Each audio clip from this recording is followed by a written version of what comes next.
শুভ সন্ধ্যা সবাইকে। আশা করি তোমরা সবাই ভালো আছো, সুস্থ আছো, নিজের খেয়াল রাখছো।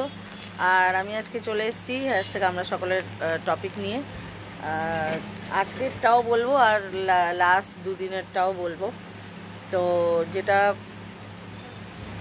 ছিল দিদির টপিক, নিজেকে সেদিন খুব অসহায় মনে হচ্ছিল, কি করি যখন এরকম বোধ হয়। হ্যাঁ, অনেক সময় আমাদের এরকম জীবনে আসে।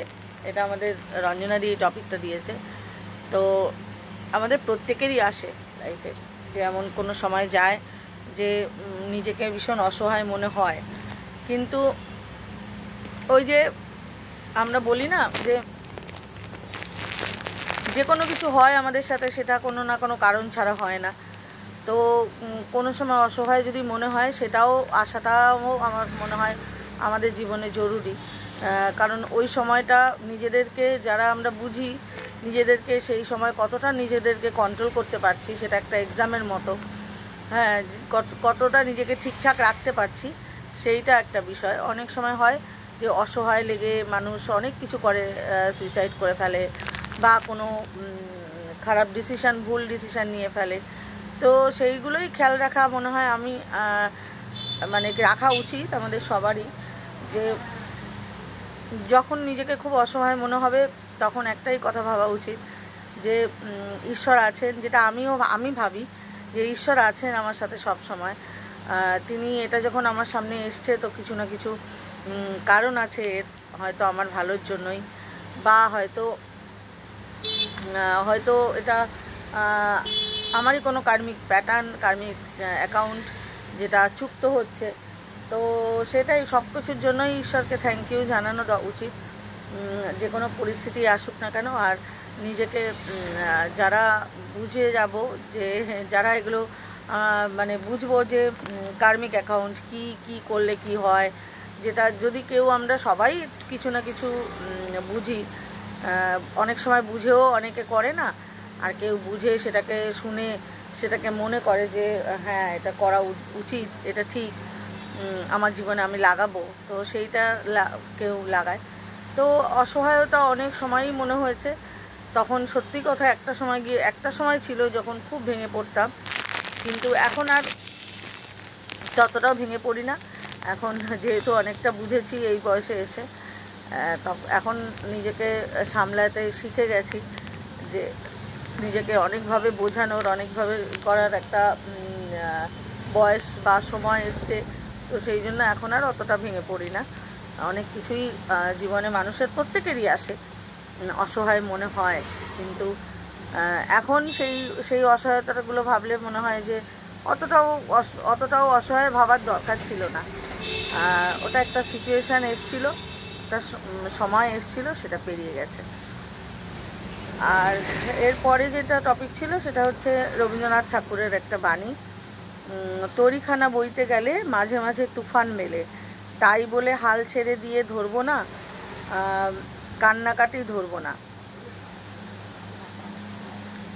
তরিখানা বলতে এখানে আমি যতটুকু বুঝছি যে রবীন্দ্রনাথ ঠাকুর বলতে চেয়েছেন যে আমাদের জীবনে মাঝে মাঝে তুফান আসে, যেটা আগের টপিকটার মতোই অনেকটা। তুফান আমাদের জীবনে নানান রকম সিচুয়েশান আসে, তাই বলে কি সব ছেড়ে চলে যাব? জীবন ওই একটাই ব্যাপার, কেউ হয়তো সুইসাইড করে ফেলে, পারে না নিজেকেই করতে, তো কেউ হয়তো অন্য কোনো পদক্ষেপ নিয়ে ফেলে, জীবনের একটা ভুল ডিসিশান নিয়ে ফেলে সমস্যার সময়। তো সমস্যার সময় শান্ত রাখা নিজেকে ভীষণভাবে জরুরি। এর জন্য আমার মনে হয় সবসময় একটা মেডিটেশনের মধ্যে থাকলে, নিজের সাথে নিজেকে বসা, প্রার্থনা, এই জন্যই আমরা এত বলা হয় যে প্রার্থনা করো বা বসো, ধ্যান করো বলা হয়। ধ্যান মানে আর কিছুই না, ওই নিজের সাথে নিজে বসা, অনেক কিছু মন্ত্র উচ্চারণ বা সেইগুলো নয় আমার মনে হয়। তো এটাই, কান্না করে, যেমন আমি সবসময় বলি আমি যা পাওয়ার যোগ্য আমি তাই পাবো, আর আমি যেটা পাওয়ার যোগ্য না আমি সেটা হাজার কান্নাকাটি করলেও পাবো না। তো সেই রকমই এটাও অনেকটা, যে কান্নাকাটি ধরবো না, কান্নাকাটি করে লাভ নেই। হ্যাঁ, যেটা হয়েছে তো হয়েছে, সিচুয়েশান এসছে তো এসছে, সেটাকে শক্ত হাতে সামাল দিতে হবে। তো আমাদের এরকম মনীষীরা অনেক কিছুই বলে গেছে, যেগুলো আমরা হয়তো জাস্ট কথা হিসাবেই রেখেছি, নিজের জীবনে কাজে লাগাইনি।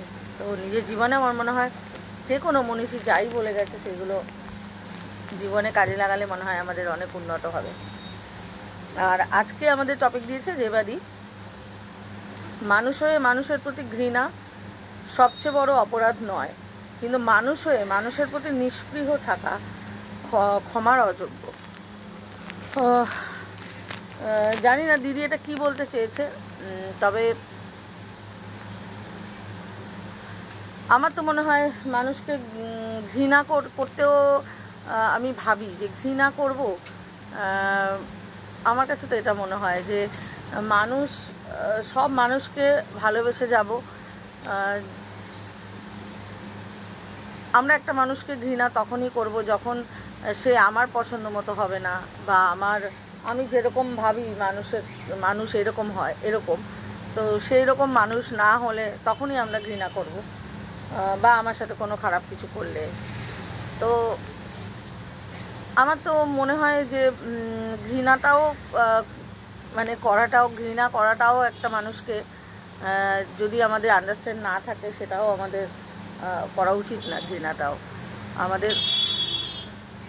আর নিষ্পৃহ থাকা সেটা তো অবশ্যই, কোনো মানুষের কোনো কষ্ট আমার যেটা মনে হয় যে কোনো মানুষের কোনো কিছু যদি আমার সামনে আসে যে আমি তার জন্য কিছু করতে পারি, তাহলে সেটার জন্য আমি দেরি করি না। হ্যাঁ, সেটা বা দেরি করা উচিতও না। অনেক সময় এখন মানুষ হয়ে গেছে আসলে কারোর জন্য কিছু করে তো এত ইসে হয় মানুষ আর কি। আমি এটা সবসময় বলি যে কারোর জন্য তুমি তখনই করো যখন এটা এই দু একটা কথা ভেবেই তুমি কোনো মানুষের জন্য করো, যে সে হয়তো বুঝবেই না তুমি কিছু করেছো কি করেছো। হ্যাঁ, আর সে হয়তো তোমাকে হয়তো অস্বীকার করবে যে করনি।